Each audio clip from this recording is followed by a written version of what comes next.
Irmãos, esta noite a gente vai dar continuidade à nossa exposição da carta de Judas. Acredito que todos vocês estão aí com as suas Bíblias abertas na carta de Judas, e a gente vai fazer a leitura mais uma vez do versículo 1 e do versículo 2. Diz assim a palavra de Deus: Judas, servo de Jesus Cristo e irmão de Tiago, aos chamados, santificados em Deus Pai e conservados em Jesus Cristo, misericórdia e paz e amor vos sejam multiplicados.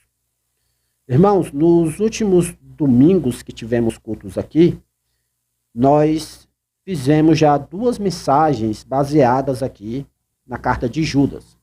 As duas mensagens foram baseadas aqui no primeiro versículo de Judas. No primeiro domingo nós vimos quem é esse Judas, né? Nós sabemos que ele não é o Judas Iscariotes e também não é o Judas Tadeu. Ele é o Judas, irmão do Senhor, irmão do nosso Senhor Jesus Cristo, e que aqui ele se apresenta como servo de Jesus Cristo, né? E irmão de Tiago, né? Tiago era outro irmão que Jesus tinha, todos filhos de Maria, né? E na segunda metade do versículo 1, nós vimos que este Judas, ele está escrevendo aos chamados, aos santificados em Deus Pai, e aos conservados em Jesus Cristo. Nós sabemos que essas três características aqui pertencem à Igreja de Cristo de forma geral, e por conta disso nós entendemos que a carta de Judas, né, o Judas, irmão do Senhor, ele escreveu essa carta à Igreja de uma forma geral. É por isso que essa carta ela é chamada de Epístola Universal ou Epístola Católica, né? A palavra católica significa universal, para todos, né? Todos os membros da igreja, independente de que localidade eles estivessem. Então essa carta ela foi escrita para todos. Só que nós devemos entender que o versículo 1 e o versículo 2, eles fazem parte de uma saudação inicial, ok? É importante que os irmãos entendam isso. Tanto o versículo 1 como o versículo 2, eles fazem parte de uma saudação. É um cumprimento que Judas está fazendo inicialmente àqueles que vão ler a sua carta. E no versículo 2 ele diz o seguinte: misericórdia e paz e amor vos sejam multiplicados, né? O que Judas está fazendo aqui é algo que é feito em toda a cultura judaica, de todas as épocas, ok? Que é a chamada paz do Senhor, né? É a saudação, né? Eu falo a paz do Senhor porque no nosso meio, aqui no Brasil, entre os evangélicos, principalmente por influência da igreja, da Assembleia de Deus e de igrejas pentecostais, nós temos um costume muito bom, né, de saudar aos irmãos em Cristo com a paz do Senhor, certo? A paz de Cristo, né? E nós sabemos que esta prática, né, a prática de saudar a pessoa com a paz de Deus, né, com o shalom de Deus, é uma prática que já existia entre o povo de Israel, entre o povo judeu. Nós não sabemos quando esta prática começou a ser feita, mas nós sabemos que lá em Números, capítulo 6, no versículo 22, Deus ele estabeleceu para os sacerdotes abençoarem o povo de Israel com esta paz. Vamos ver lá o que está escrito em Números, capítulo 6, do versículo 22 ao versículo 27. Aqui é a chamada bênção sacerdotal, ok? É o estabelecimento da bênção sacerdotal. Olha o que é que diz lá. Números, capítulo 6, versículo 22 ao versículo 27. Diz assim a palavra de Deus: E falou o Senhor a Moisés, dizendo: Fala a Arão e a seus filhos, dizendo: Assim abençoareis os filhos de Israel, dizendo-lhes: O Senhor te abençoe e te guarde. O Senhor faça resplandecer o seu rosto sobre ti e tenha misericórdia de ti. O Senhor sobre ti levante o seu rosto e te dê a paz. Assim porão o meu nome sobre os filhos de Israel e eu os abençoarei. Então, irmãos, aqui é o estabelecimento da parte de Deus sobre o povo de Israel da chamada bênção sacerdotal, né? Arão, como vocês sabem, foi estabelecido como sacerdote pelo próprio Deus, e ele está instruindo, ele está mandando aqui a Moisés que fale a Arão, para que Arão fale ao povo desta forma, abençoando ao povo, né? E dentro desta bênção que Arão estava realizando nos seus atos religiosos, existia o chamado paz do Senhor, né? Aqui no versículo 26, como está escrito: o Senhor sobre ti levante o seu rosto e te dê a paz, ok? É possível que essa bênção sacerdotal ela tenha sido resumida com a paz do Senhor, né, entre o povo de Israel, e o povo passou a se cumprimentar dessa forma, né, com a paz, com o shalom, né, como eles costumam fazer ainda nos dias de hoje, ok? E nós sabemos que a igreja cristã, a igreja de Jesus Cristo, quando ela foi estabelecida por Cristo, lá no período do primeiro século, os primeiros membros da igreja, as primeiras pessoas que fizeram parte da igreja, elas eram todas judias, né? Pessoas pertencentes ao povo judeu. Eram todos ali pertencentes àquela nação que hoje nós chamamos de Israel. E nós sabemos que estes primeiros cristãos, eles continuaram com esta prática de saudar as pessoas. Só que o interessante é que na saudação cristã se fala graça e paz, né? Acrescenta-se um elemento aí que é a chamada graça. Por quê? Né? Dentro da teologia cristã, dentro da informação que Deus revelou ao povo cristão, que Deus revelou à igreja, foi muito enfatizado, principalmente pelos escritos do apóstolo Paulo, que nós somos salvos pela graça por meio da fé. Então a graça, ela é fundamental na vida de todo servo de Deus. A graça, ela é fundamental para que o homem possa ser salvo, né? Então, dentro da igreja, normalmente costumou-se, no primeiro século, a saudar os irmãos com a graça e a paz. Nós podemos ver essa saudação no início de todas as cartas do Novo Testamento. O apóstolo Paulo, por exemplo, lá em Romanos, capítulo 1, versículo 7, ele diz assim, ó, na carta aos Romanos: a todos os que estejais em Roma, amados de Deus, chamados santos, graça a vós e paz de Deus, nosso Pai, e do Senhor Jesus Cristo. É uma saudação. O que é que ele está dizendo? Graça e paz. Em 1 Coríntios, capítulo 1, versículo 3, ele também diz, ó, graça a vós e paz da parte de Deus, nosso Pai. 2 Coríntios, ele fala de forma semelhante, no capítulo 1, versículo 2, graça a vós e paz da parte de Deus, nosso Pai.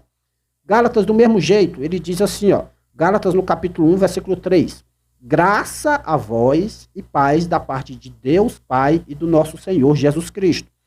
Mas não é só o apóstolo Paulo que saúda com essa graça e paz. Ele também, os outros escritores do Novo Testamento também saúdam desta forma. Como, por exemplo, vocês podem ver em 1 Pedro, capítulo 1, versículo 2, na segunda metade do versículo, lá no finalzinho do versículo 2 de 1 Pedro, capítulo 1, o apóstolo Pedro, ele saúda da seguinte forma: graça e paz vos sejam multiplicadas, certo? Lá em 2 João, capítulo 1, versículo 3, o apóstolo João, ele também saúda da seguinte forma: graça seja convosco, misericórdia e paz da parte de Deus Pai e da do Senhor Jesus Cristo, Filho do Pai, em verdade e em amor. Então, irmãos, é uma prática cristã desde o início da igreja, uma prática que é herdada já dos judeus antigos, a prática de saudar os irmãos com a graça e a paz do nosso Senhor Jesus Cristo. É interessante notar que aqui em Judas, na carta de Judas, que é o texto que a gente está focado aqui hoje, que no versículo 2, Judas, ele sauda os irmãos da seguinte forma: misericórdia e paz e amor vos sejam multiplicados, né? E nós vamos focar aqui, aprender um pouco mais sobre estes três elementos que Judas usa aqui na saudação dele. Ele usa a misericórdia, ele usa a paz e ele usa o amor para saudar os seus irmãos. Então, o primeiro elemento que a gente vê aqui é a misericórdia. Ele saúda os irmãos da igreja de forma geral com a misericórdia. Ele deseja que a misericórdia se multiplique no meio de todos os irmãos. Mas o que é misericórdia? Gente, ó, atenção. Misericórdia é sinônimo de benignidade. O que é isso? Benignidade. Benignidade é fazer o bem. É fazer aquilo que é bom às pessoas. Isso é misericórdia. É fazer o bem. Ok? Então, hoje no início do culto, nós lemos um salmo que ele fala um pouco dessa misericórdia. Ele fala dessa benignidade, né? Nós vimos lá no Salmo 136 e nós devemos louvar a Deus porque Ele é bom, porque a sua benignidade dura para sempre. Todos os versículos do capítulo 136 do Salmo terminam-se com essa frase: a sua benignidade dura para sempre. Que é isso? É o mesmo que dizer que a misericórdia de Deus dura para sempre. Ela é eterna.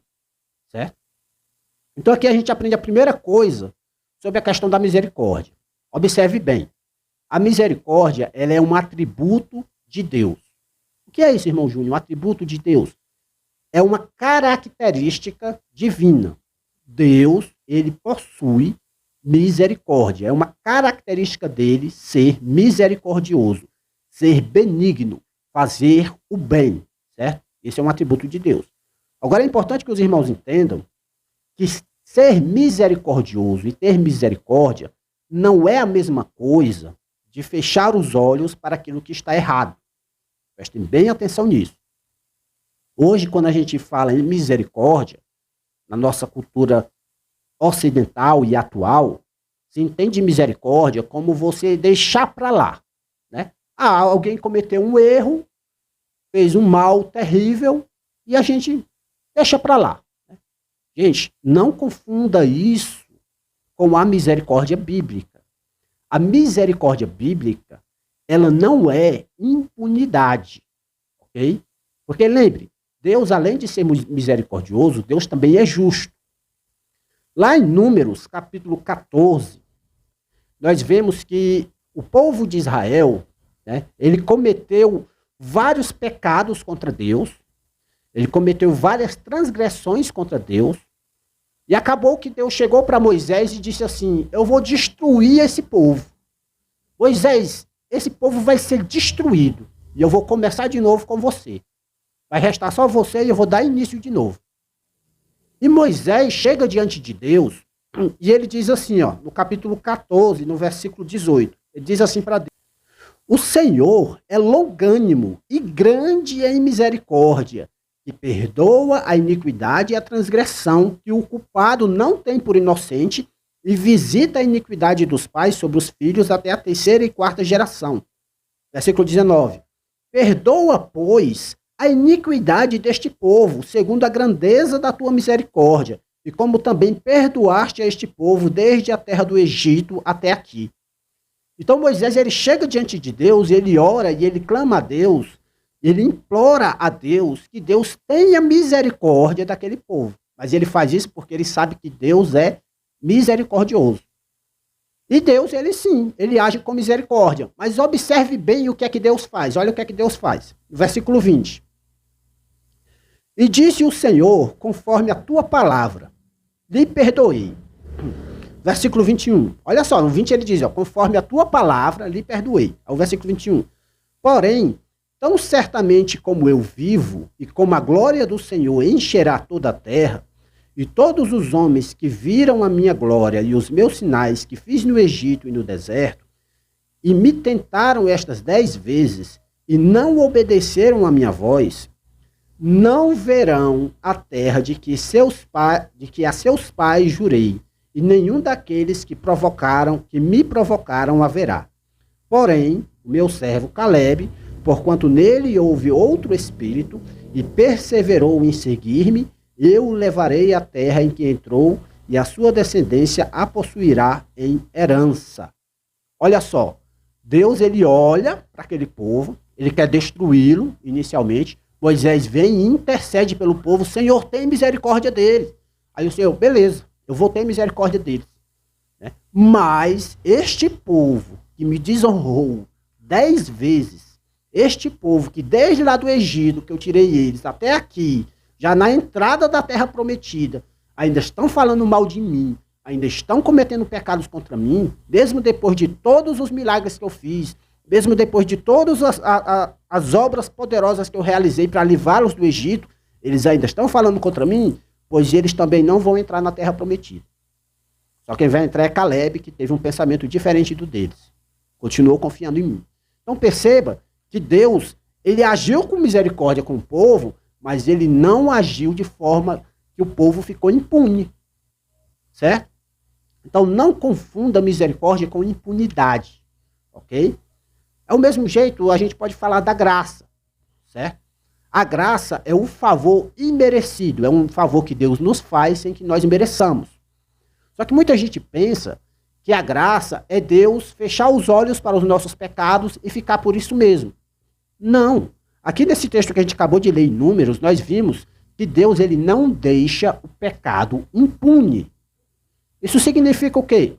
Que quando Deus ele age com a sua graça para nos salvar, ele faz de tal forma que a sua ira ela não nos atinja. Mas isso não significa que o pecado ficará impune ou que o pecado ficou impune. Muito pelo contrário. Quando Deus ele nos salva, os nossos pecados, a culpa que estava sobre nós, recai sobre o seu Filho Jesus Cristo. Certo? Ou seja, o pecado que cometemos, ele foi pago. Não é que Deus esqueceu o nosso pecado e deixou para lá. Muito pelo contrário, o pecado ele foi pago lá na cruz do Calvário. E é por isso que Deus ele pode se esquecer dos nossos pecados, porque já foi pago. A graça ela não é sinônimo de impunidade. Lembrem-se disso. A graça é a ação de Deus para nos salvar, mas os pecados eles têm consequências. Né? Então, diante de Deus, o que é que nós podemos fazer para ser salvo? Nós podemos clamar a Deus pela salvação. Deus, pela sua graça, ele nos concede essa salvação. Nós somos salvos por meio de Jesus Cristo. E assim, os nossos pecados recaem sobre Cristo lá na cruz. E ele paga a culpa que estava sobre nós. Ele recebe a condenação que estava sobre nós. Isso é graça. Ok? Lembre-se disso. Então, entendendo isso, que a misericórdia ela é um atributo de Deus. Este atributo divino, ele é constatado por Maria, lá em Lucas capítulo 1.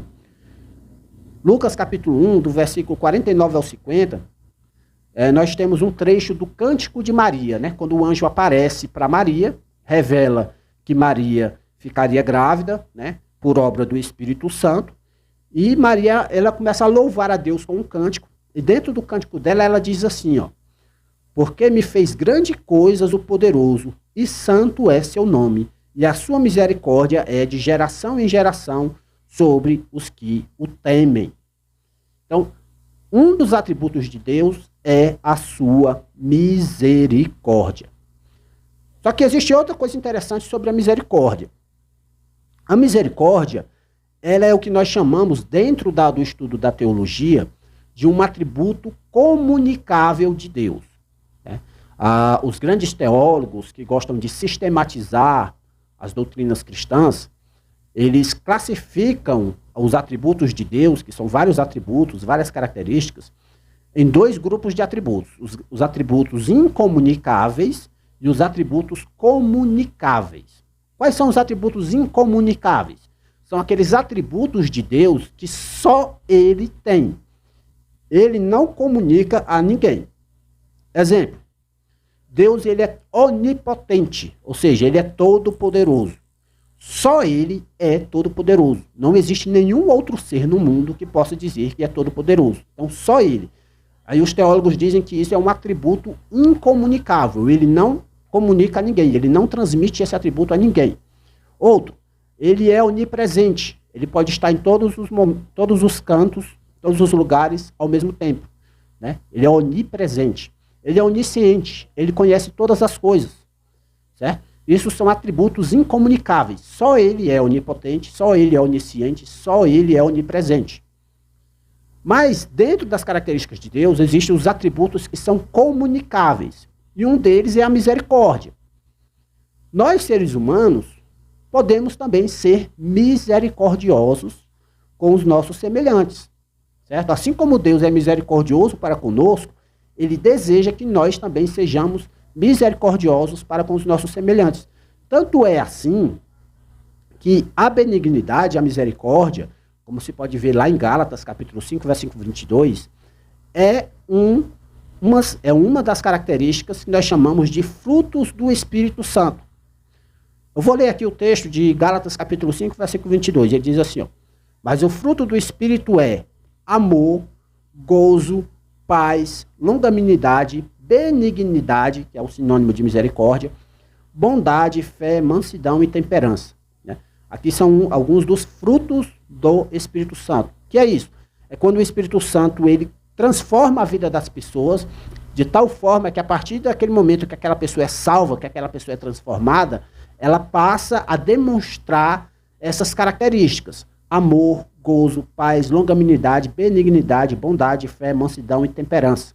Né? São frutos do Espírito Santo sendo colocados na nossa vida, né? Atributos divinos sendo comunicados a nós para que nós possamos agir conforme as características de Deus, ok? Então a misericórdia ela é um atributo de Deus e ela é um fruto do Espírito Santo. Continuando. É importante que a gente entenda que Deus ele deseja que nós busquemos essa misericórdia. Nós vemos aqui em Judas que o desejo de Judas é que esses três elementos, dentre eles a misericórdia, elas sejam multiplicadas no meio da igreja. Certo? Por que isso é importante? Lá em Lamentações, capítulo 3, versículo 21, diz assim, ó, disto me recordarei na minha mente, por isso esperarei. As misericórdias do Senhor são a causa de não sermos consumidos, porque as suas misericórdias não têm fim. Novas são cada manhã, grande é a tua fidelidade. Olha só, as misericórdias do Senhor são a causa de não sermos consumidos. A misericórdia, irmãos, ela é fundamental para a vida do ser humano. Se Deus não tivesse misericórdia de nós, nós estaremos todos condenados. Mas Deus, ele tem misericórdia de nós e ele deseja que nós hajamos com misericórdia. Lá em Salmos, capítulo 4, versículo 1, diz assim, ó, ouve-me quando eu clamo, ó Deus da minha justiça, na angústia me deste largueza. Tem misericórdia de mim e ouve a minha oração. Olha a oração do salmista. Tem misericórdia de mim. Então que possamos estar assim diante de Deus e clamar pela misericórdia de Deus diante dos momentos de aflição. Irmãos, Jesus ele conta uma parábola. Essa parábola ela é muito interessante. A parábola ela diz assim, que um rei ele resolveu prestar contas com seus súditos e ele viu que um dos seus súditos estava devendo a ele uma determinada quantia, e o rei ele decidiu pegar esse súdito e jogá-lo na prisão por conta da dívida que ele tinha. E aquele súdito ele clama por misericórdia. Assim, eu perdoo a minha dívida e tal, né? Aí o rei olha para ele e perdoa. Né? Perdoa a dívida dele e deixa ele ir embora. Só que quando chega lá fora, aquele súdito que estava devendo ao rei e foi perdoado, ele vê um cara que estava devendo ele. E aí ele vai cobrar o cara. E o cara, não, cara, me perdoa, porque agora eu não tenho como te pagar. Aí o súdito, em vez de agir como o rei agiu, ele pega, não, você vai ser jogado na cadeia, você só vai sair de lá quando você me pagar. Aí essa história chega aos ouvidos do rei. Aí o rei manda pegar o cara de novo, levar na presença dele, e ele fala, por que você não agiu de misericórdia, já que eu agi com misericórdia contigo? Né? Por conta disso, você vai ser jogado na cadeia novamente. Né? Então, essa parábola, ela ensina essa atitude de misericórdia. Imagina que esse rei, é como se fosse Deus. Deus, ele age com misericórdia para conosco, como a gente viu aqui. As misericórdias do Senhor são a causa de não sermos consumidos. E assim nós devemos também agir para com os nossos semelhantes. Devemos agir com misericórdia. Porque se nós não agirmos com misericórdia, ele não agirá com misericórdia com a gente. É o que diz a palavra de Deus. Então, irmãos, dando continuidade aqui a Judas, versículo 2, nós vemos o outro elemento. Além da misericórdia, nós encontramos aqui o elemento que é a paz, né? A paz, é importante a gente também entender o que é paz. Paz não significa só ausência de guerra, ok? A paz, ela não é somente ausência de guerra. A paz, na realidade, ela é um estado de segurança. Quando nós estamos em paz, né, quando Deus nos dá a paz, é um sentimento de segurança, que nós estamos seguros na mão de Deus. Essa segurança, ela pode acontecer mesmo em meio a um conflito. Certo? Nós podemos estar em guerra, nós podemos estar passando por tribulações, mas esta paz, ela nos dá essa segurança, essa tranquilidade, é um sentimento de confiança e de tranquilidade que a gente tem em Deus. Assim como a misericórdia, a paz também é um atributo de Deus. Em Hebreus, capítulo 13, versículo 20, em Romanos, capítulo 16, versículo 20, Deus, ele é identificado como Deus de paz. Então, é também um atributo divino. E assim como a misericórdia, a paz, ela também é um atributo comunicável de Deus. Ela também faz parte dos frutos do Espírito, como a gente já viu lá em Gálatas, capítulo 5, versículo 22. E assim como a misericórdia, a paz também é algo que nós devemos buscar.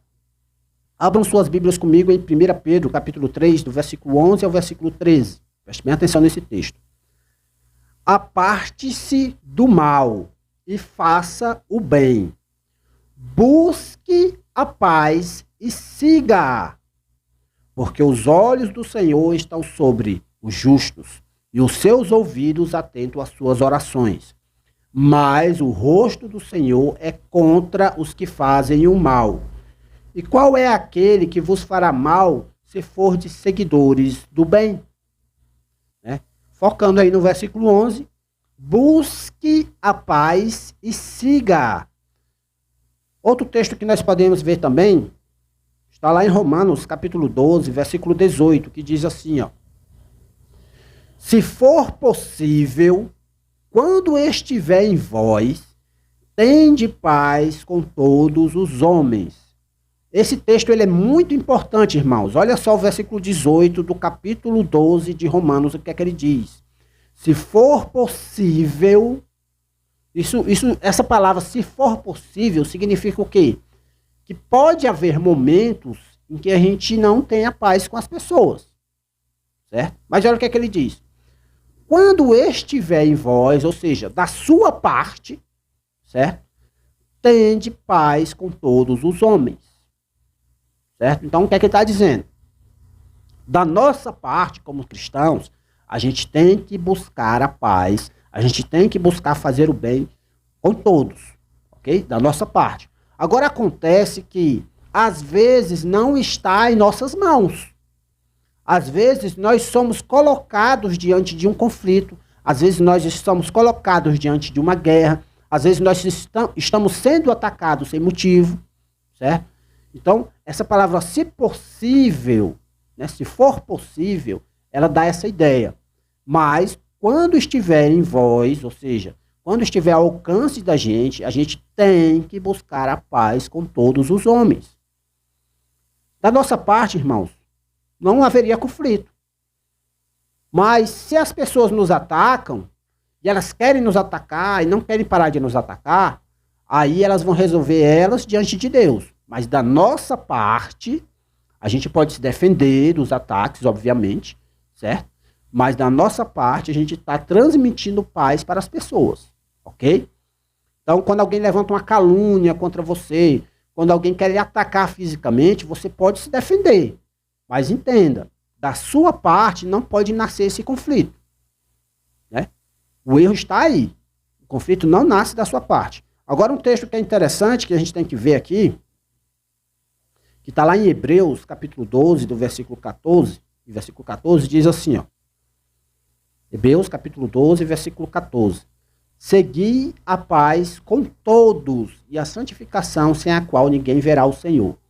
Segui a paz com todos. E lá em Colossenses, no capítulo 3, versículo 15, diz assim, ó, e a paz de Deus, para com a qual também foste chamados em um corpo, domine em vossos corações e sede agradecidos. Por que é que esse texto de Colossenses ele é importante? O desejo de Judas, no versículo 2, é que a paz se multiplique no meio da onde? No meio da igreja. Ele quer que a misericórdia se multiplique e que a paz também se multiplique no meio da igreja. Esse versículo de Colossenses, ele fala, e a paz de Deus, para a qual também foste chamados em um corpo. Ele está falando de quê aqui? Da igreja. O corpo de Cristo, a igreja. Domine em vossos corações. Então, dentro da igreja, dentro do corpo de Cristo, nós devemos ter paz com todos os irmãos. E aqui eu quero dizer algo importante. Nós estamos reunidos aqui, não é com o objetivo de se criar uma nova igreja. Escutem bem o que eu estou falando para vocês. Nós não estamos reunidos aqui com o objetivo de se criar uma nova igreja. A igreja ela já foi criada por Jesus Cristo, quando Jesus Cristo esteve aqui neste mundo. Ele é o edificador da igreja. Nós não estamos aqui também para criar uma denominação nova. Preste bem atenção no que eu estou dizendo para vocês. Nós não estamos com o objetivo aqui de ser rivais dos nossos irmãos que estão espalhados aqui pela rua. Nós não estamos reunidos aqui com o objetivo de concorrer com as outras igrejas que estão aqui na rua. Nós estamos aqui reunidos para adorar e servir a Deus, assim como eles também estão reunidos. Todos aqueles que confessam a Cristo como seu único e suficiente Salvador são nossos irmãos.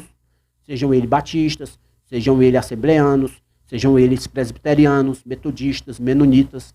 Se eles têm a Jesus Cristo como único Senhor de suas vidas, eles são nossos irmãos. Da nossa parte, eles são nossos irmãos. Ok? Se eles não querem ser nossos irmãos, aí é um problema deles e Deus. Mas da nossa parte, eles são nossos irmãos. Futuramente, nós celebraremos a ceia aqui futuramente, se Deus permitir. Quando estivermos mais organizados, quando todos vocês entenderem mais o que é uma igreja cristã, quando todos vocês entenderem mais o que é a ceia do Senhor, e qualquer pessoa que confesse a Cristo como seu único e suficiente Salvador, pode também se sentar à mesa para participar da ceia conosco. Não é obrigado ser membro de uma determinada denominação, certo? Porque a mesa, ela não é da igreja, a mesa é de Cristo. Ok? Nós estamos sentados à mesa com Cristo. Então entendam isso. Da nossa parte, a paz para com todos os irmãos. Ah, mas qual é a denominação da gente aqui? A gente não estamos nos reunindo debaixo de uma denominação, debaixo de uma placa de igreja. Nós estamos nos reunindo debaixo, única e exclusivamente, do nome de Cristo. Amém? Então entendam isso. Certo? Por que é que eu estou falando isso? Porque este nosso posicionamento, ele pode gerar incômodo em algumas pessoas. Tá? Nós não somos desigrejados. Ok? Entendam isso. Nós não somos aqui desigrejados. O que é um desigrejado? É alguém que está fora da igreja. Nós não estamos fora da igreja. Nós estamos fora de denominações religiosas. Mas nós não estamos fora da igreja, porque a igreja é a igreja de Cristo. Todo aquele que creu, que se arrependeu dos seus pecados e creu no Evangelho, ele é automaticamente inserido pelo Espírito Santo dentro do corpo de Cristo. Então nós fazemos parte deste corpo de Cristo. Estamos nos reunindo aqui como uma comunidade local para agradecer a Deus, para louvar a Deus, para fazermos as funções para as quais Deus nos colocou aqui, certo? Não com o objetivo de ser sectários, de ser um grupo que está querendo se achar melhor do que os demais. Ah, é porque fulano de tal participa da igreja A e o outro participa da igreja B e nós não participamos nem da C nem da D. Né? Nós não somos melhor do que ninguém. Nós estamos reunidos aqui para servir a Deus, assim como eles também estão reunidos para servir a Deus. Certo? Então, da nossa parte, os irmãos que estão aqui, entendam isso. Tenhamos paz uns com os outros. Nós podemos saudar a todos com a paz de Cristo, com a graça e com a paz, né? Agora, da parte deles, aí é eles com Deus. Então, dando continuidade aqui ao texto, é importante que a gente veja que é desejo de Judas que essa misericórdia e essa paz, ela reine no meio da igreja, ela seja multiplicada no meio da igreja. Mas tem um último elemento aqui que nós podemos falar também, que é o amor. Tá? Misericórdia, paz e amor vos sejam multiplicados. O que é o amor? Certo? A palavra amor aqui é uma tradução da palavra ágape. Algumas bíblias trazem a palavra caridade. Certo?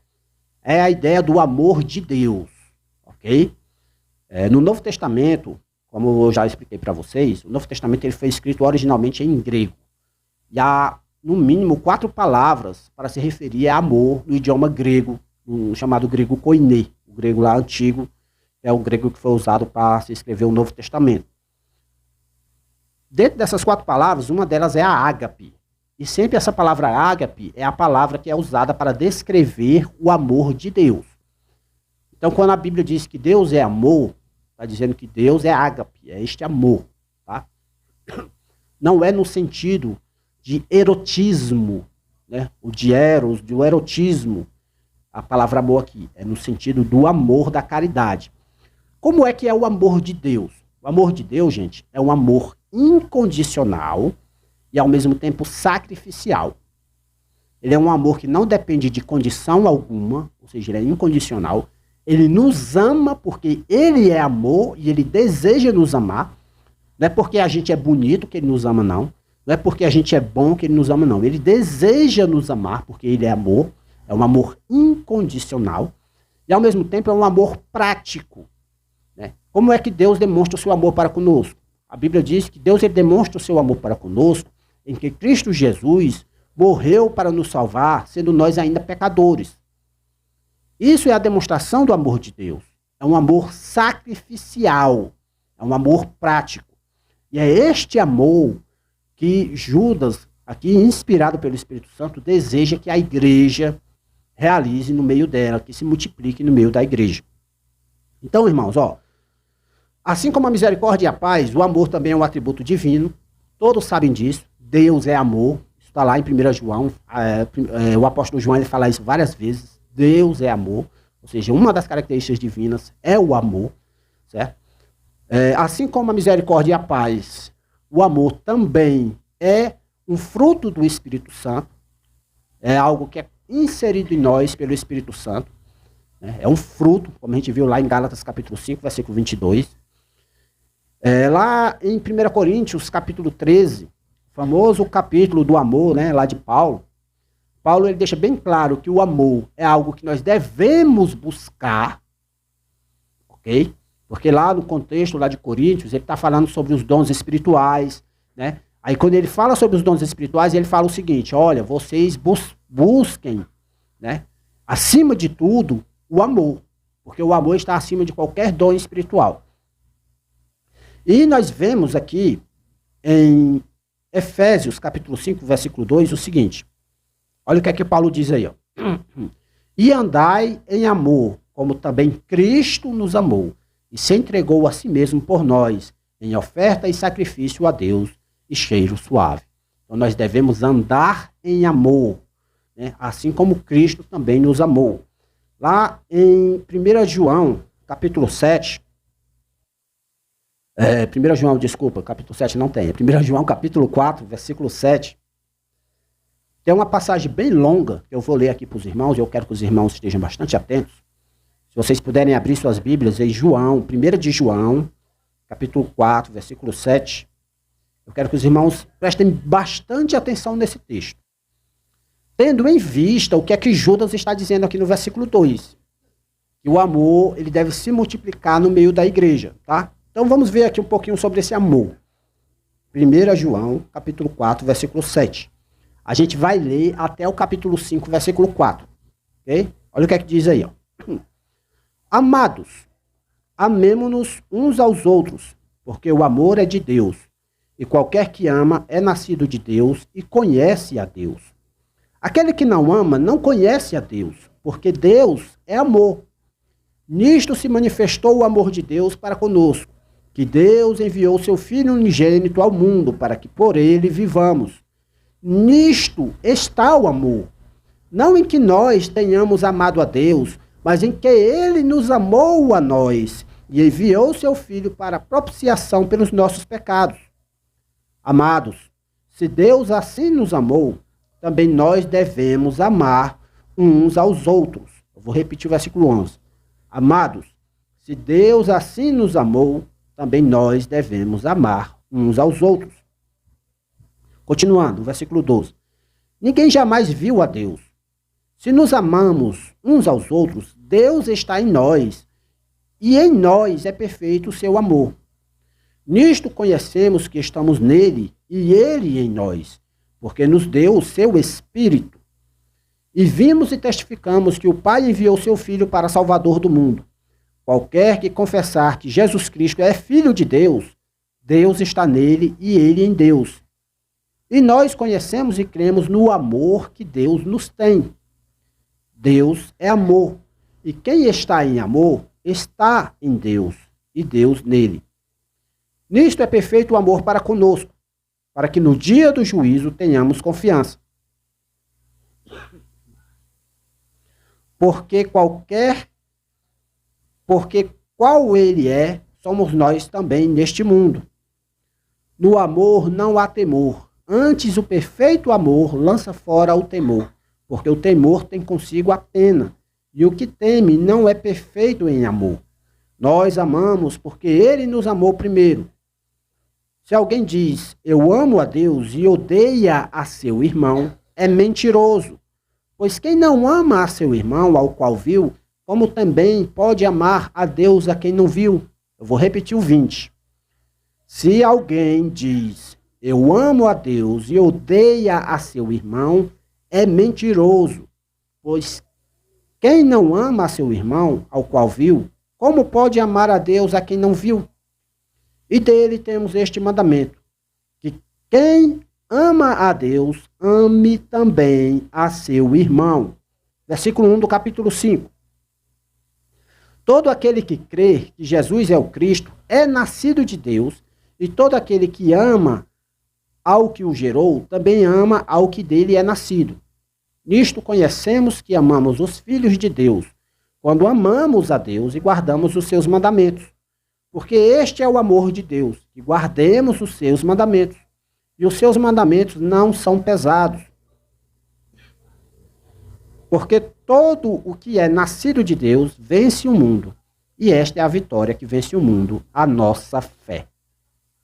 Então, irmãos, Judas ele está dizendo aqui no versículo 2, que a misericórdia, a paz e o amor se multipliquem no reino, no meio da igreja.